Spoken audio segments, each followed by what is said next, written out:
감사합니다. 오늘 말씀은 어린이주일을 맞이해서 어린 아이들을 금하지 말라라는 제목을 고 같이 은혜를 나누고자 합니다. 한 직업이 외교관인 남자가 하나 있었습니다. 그는 늘 일에 쫓겨서 살았습니다. 외국 출장도 잦았고 해야 할 일이 너무 많고 바쁘다 보니 가정과 아이들에게 신경을 별로 쓰지 못했습니다. 어느 날 모처럼 휴일이 되어서 오늘은 낮잠이나 실컷 자고 미루었던 책이나 보면서 하루를 푹 쉬어야겠다고 생각했는데 그 아내는 그렇지 않았습니다. 여보, 그러지 말고 아이들과 바람이나 좀 쐬고 오세요라고 닥달을 하는 것입니다. 가만히 생각해 보니까 집에 있다가는 아내의 등살에 견딜 수 없을 것 같아서 부득이 아이들과 같이 할 수 없이 낚시를 하러 나갔습니다. 아이들은 좋아서 마구 뛰어놀면서 참 한껏 즐거워했습니다. 저녁 때 집에 왔을 때 이 외교관 남자는 그날 일기장에 이렇게 썼다고 합니다. 오늘은 아이들과 낚시를 다녀왔다. 소중한 하루를 낭비해버렸다. 그러나 아들들은 달랐던 것입니다. 두 아들 중 하나는 커서 훌륭한 역사학자가 되었는데 그는 자기 어린 시절을 회고하면서 옛날 일기장을 꺼내보았습니다. 그의 일기장에는 옛날 그날에 대한 기록이 이렇게 기록되어 있었습니다. 오늘은 아버지와 함께 낚시를 다녀왔다. 나의 일생에 이렇게 가장 기쁘고 행복한 날은 없었던 것 같다. 가장 행복한 날이었다라고 기록한 그 일기장을 보았다고 합니다. 여러분, 오늘은 어린이 주일입니다. 한국교회에서는 어린이들을 소중히 여겨 5월 첫째 주일을 어린이 주일로 지키고 있습니다. 그러나 지난 과거에는 여자와 어린이들이 천대받던 시대가 있었습니다. 예수님 당시 유대에선 사람들이 숫자를 셀 때 여자와 어린아이는 제외시켜버렸고 로마 사회에서도 부모가 아이를 마음대로 버리거나 심지어는 노예로 팔 수도 있었다고 합니다. 그것은 여자와 어린이를 소유의 개념으로 보았기 때문이었습니다. 여자와 어린이가 천대받는 사회는 과거에만 있었던 것이 아닙니다. 지금도 이슬람 문화권이나 다른 문화권에서는 여전히 천대받고 있습니다. 우리나라도 마찬가지였습니다. 일제식민지 시절만 하더라도 어린이라는 단어조차 존재하지 않았다고 합니다. 당시 일본 유학생이었던 방정환 선생님은 이것을 매우 안타깝게 여기시고 처음으로 어린이, 즉 어리신이라는 말을 사용했고 어린이도 하나의 인격체라고 선언했던 것입니다. 이것이 1921년의 일이었습니다. 그리고 1922년에는 처음으로 어린이날을 제안했고 그 이듬해 5월 1일을 어린이날로 지키게 되었는데 이것이 어린이날의 효시가 되었다고 합니다. 그렇다면 예수님은 어린아이들을 어떻게 생각하셨을까요? 오늘 본문 13절 14절을 중요한 본문이니까 한번 같이 읽겠습니다. 13절 14절입니다. 시작. 사람들이 예수께서 만져주심을 바라고 어린아이 데리고 오매 제자들이 꾸짖거늘 예수께서 보시고 노하시어 이르시되 어린아이들이 내게 오는 것을 용납하고 금하지 말라. 하나님 나라가 이런 자의 것이니라. 아멘. 아멘. 여기에 보면 사람들이 자기 자녀를 데리고 예수님께로 왔습니다. 예수님께서 만져주심, 곧 안수를 받게 하려고 한 것입니다. 내 자녀가 잘 되기를 바라는 부모의 마음은 예나 지금이나 동일한 것 같습니다. 그런데 제자들은 어린아이를 데리고 온 부모를 꾸짖습니다. 아이들이 예수님 가까이 오지 못하도록 막아버린 것입니다. 어쩌면 제자들은 예수께서 지금 바리새인들과 변론하고 있는데 아이들을 데리고 오면 방해될 것으로 생각했던 것 같습니다.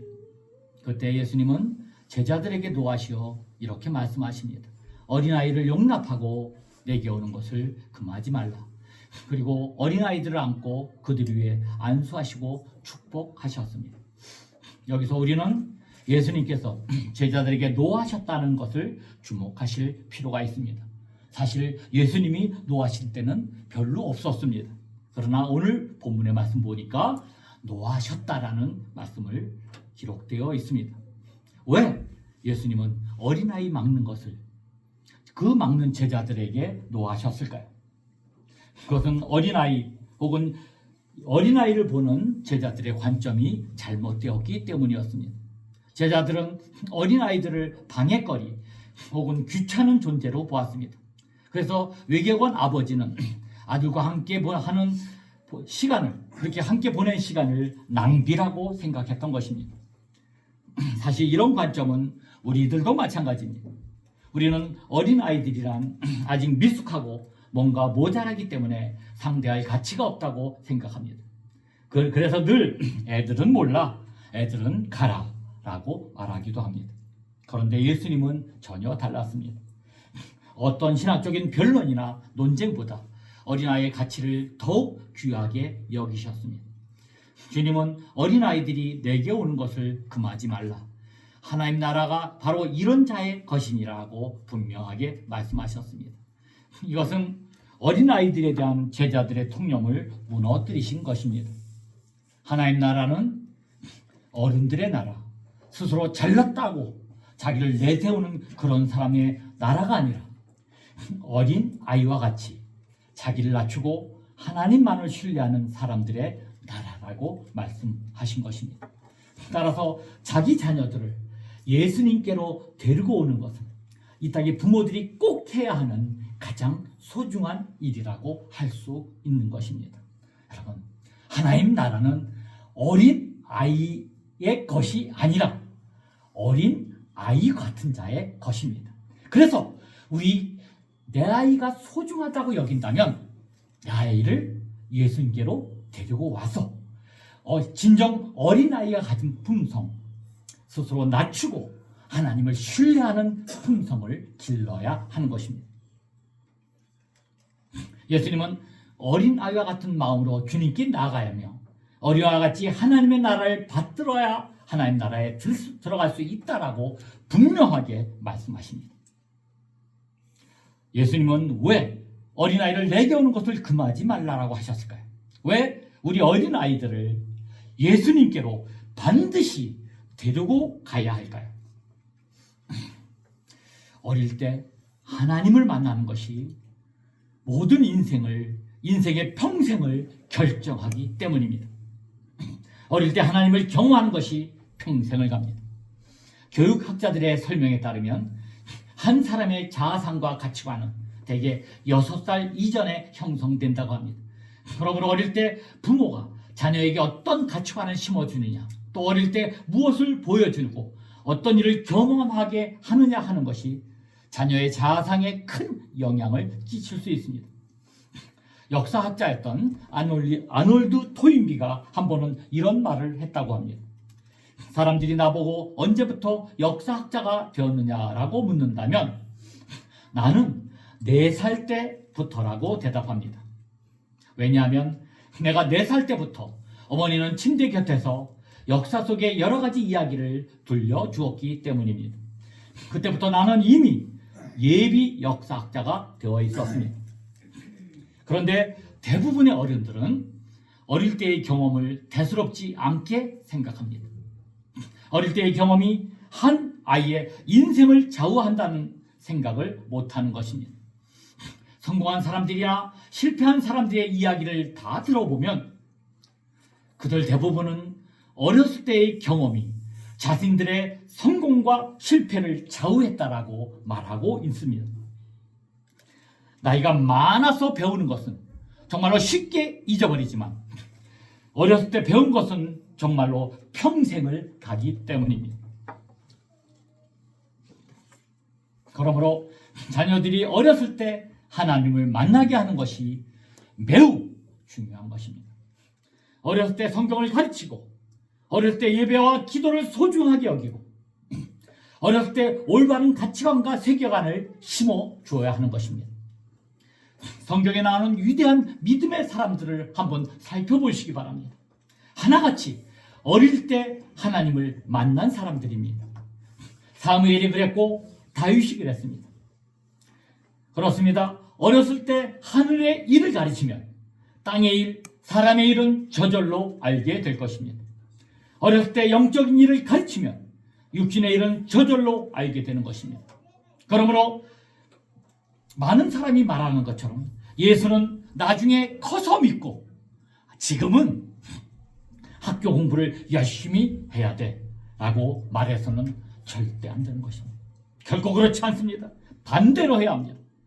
공부는 나중에 해도 되지만 믿음은 어릴 때 심어줘야 합니다.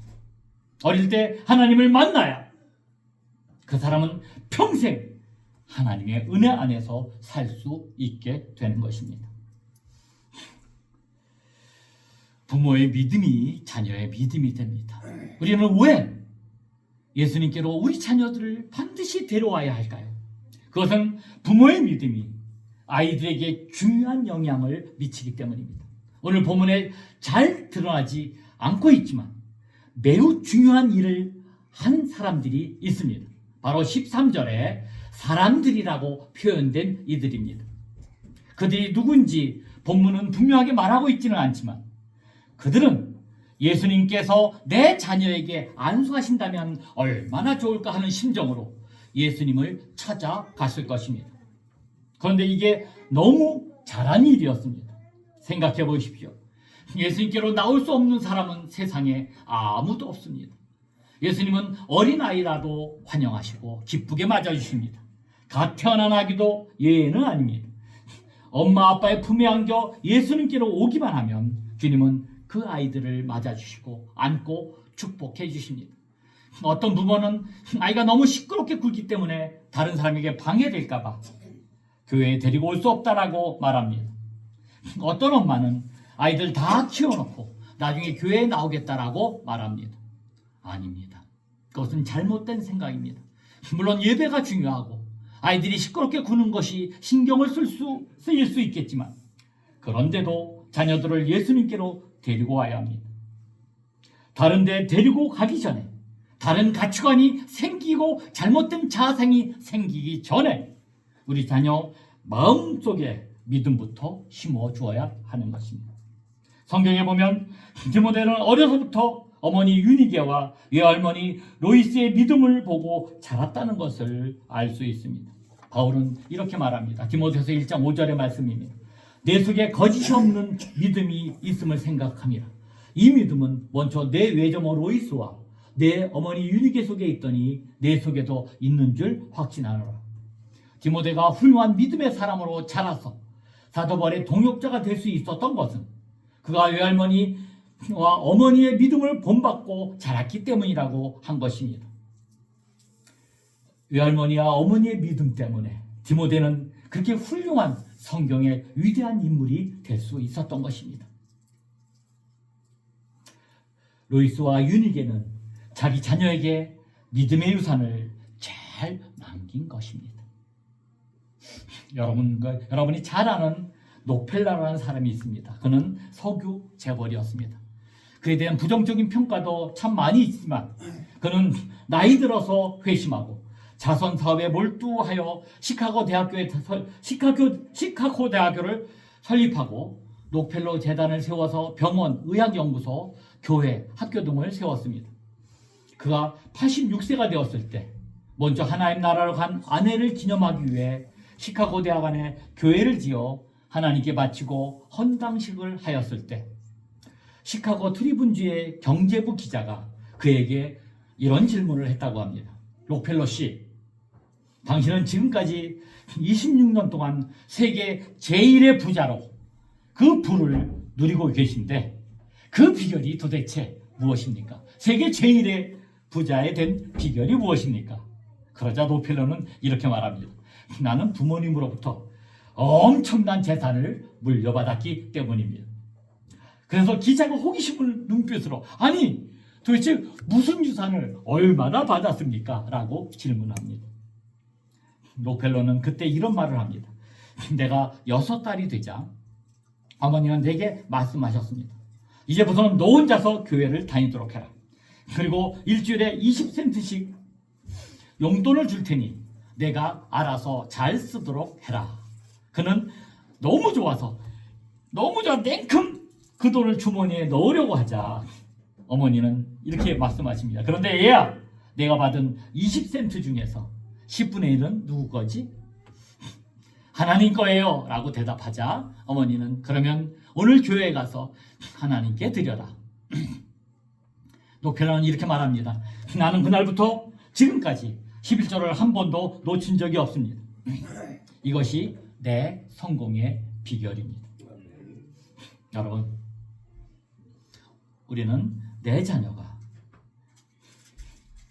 정말로 훌륭한 자녀가 내 자녀가 훌륭한 믿음의 사람으로 자라게 하려면 무엇보다도 예수님께로 데리고 나와야 합니다.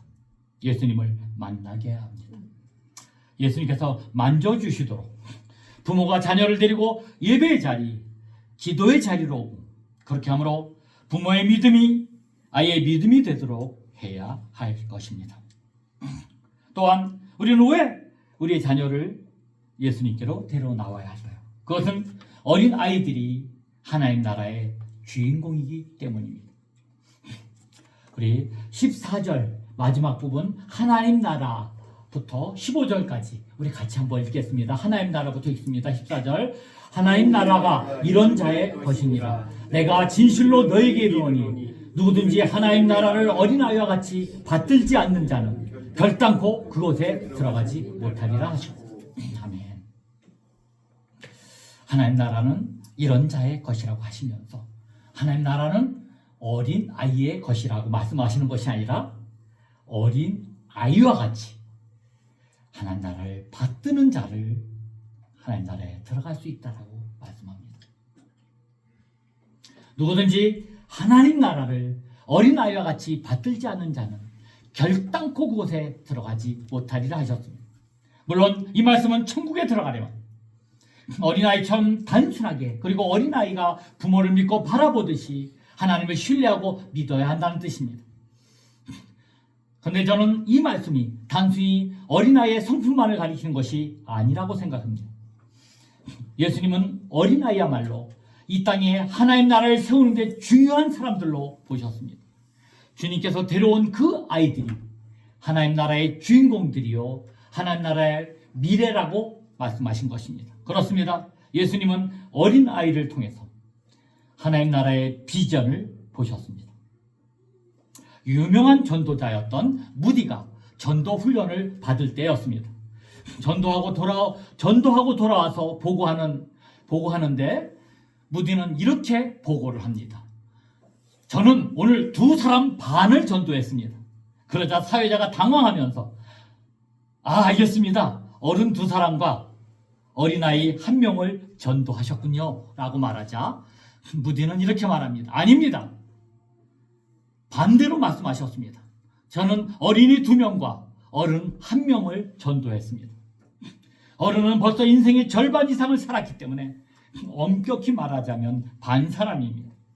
그런데 어린아이들은 살아갈 시간이 많이 남아있기 때문에 어린아이를 구원하는 것은 그의 평생을 구원하는 것과 마찬가지 아니겠습니까? 라고 말했습니다. 여러분, 우리는 오늘 어린아이를 통해 우리 교회의 미래를 볼 수 있어야 합니다. 우리 교회 다니는 아이들이 10년, 20년, 30년 후에 우리 교회의 모습입니다. 이들 중에는 아브라함 링컨이나 영국의 처칠과 같은 대정치가가 나올 것입니다. 아멘. 리빙스턴이나 허슨 테일러 같은 위대한 선교사도 나올 것이고 위대한 예술가, 세계 경제와 과학의 미래를 좌우할 수 있는 뛰어난 인재들이 지금 자라고 있는 우리 아이를 통해서 나올 수 있다라고 저는 굳게 믿습니다. 그들이 바로 천국의 주인공들입니다. 그들을 통해 하나님 나라는 확장되어질 것입니다. 그래서 주님은 어린아이들을 용납하고 내게 오는 것을 금하지 말라라고 말씀하신 것입니다.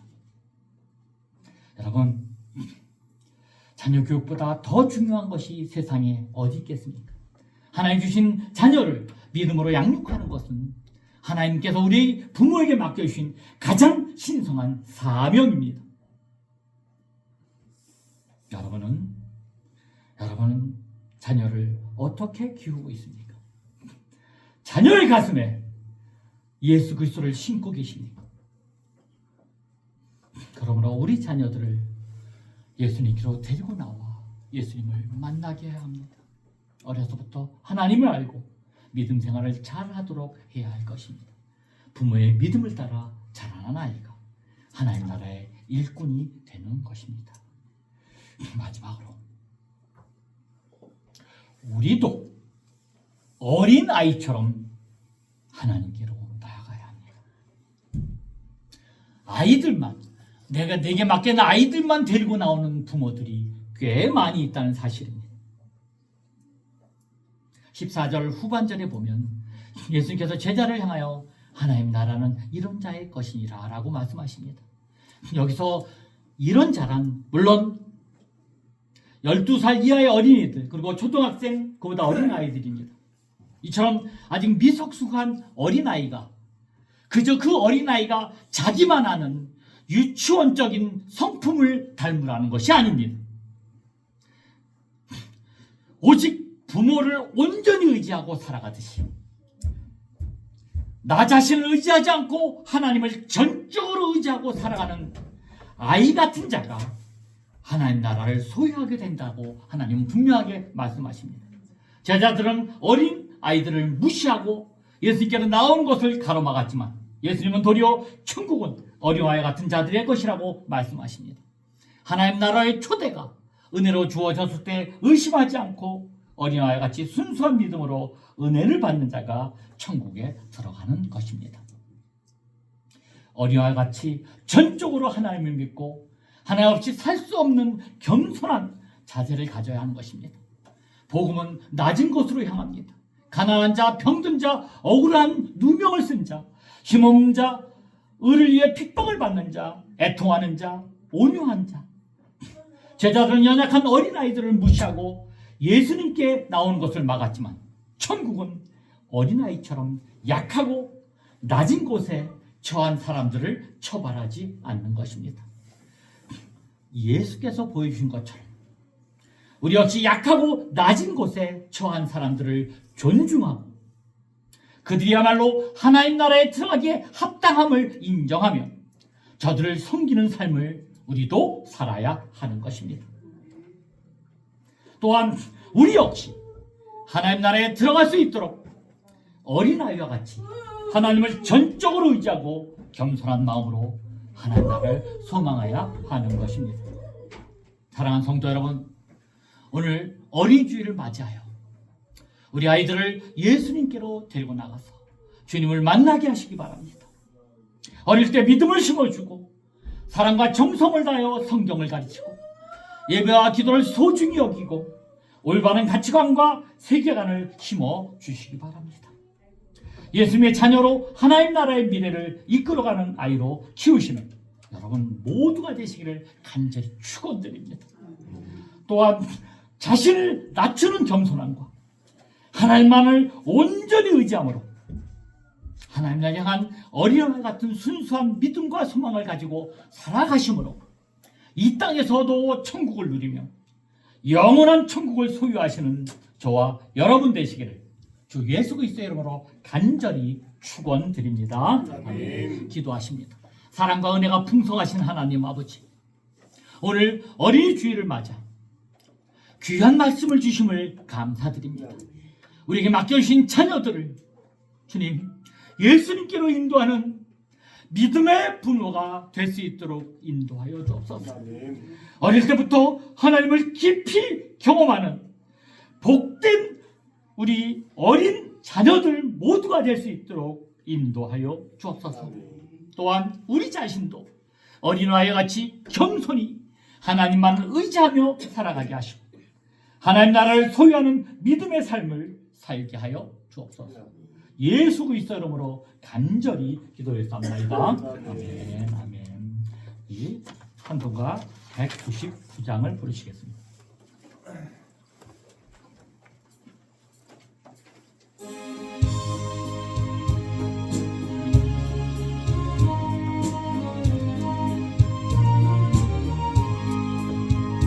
나의 사랑하는 죄 비록 헤어졌으나 어머님의 무릎 위에 앉아서 재미있게 듣던